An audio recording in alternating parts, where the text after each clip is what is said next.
Welcome to our channel. Today we how to recover your funds from FTX US, beginner guide step by step clearly.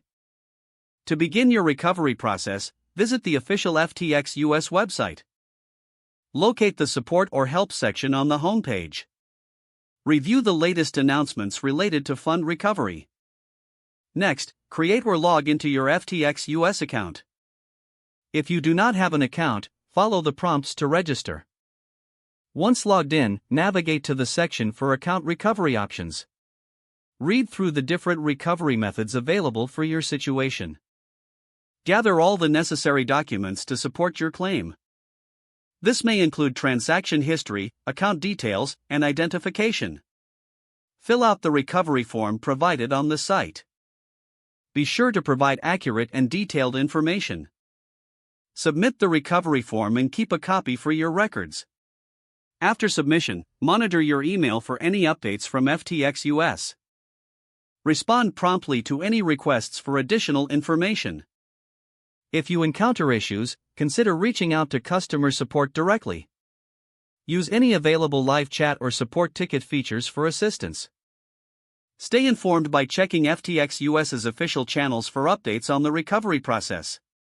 Be patient, as the recovery may take time due to high volume of requests. Follow any instructions sent to you by FTX US precisely. If you are part of a class action or legal proceedings, stay connected with your legal representative.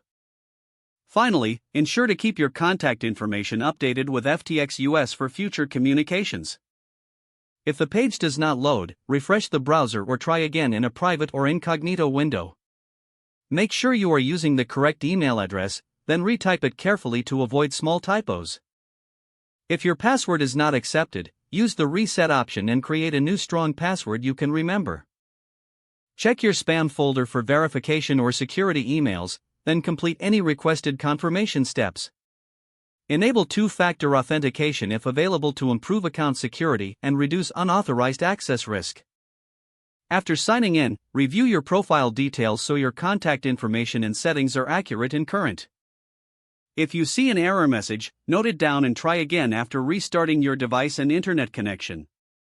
Don't forget to like this video and subscribe to our channel for more step-by-step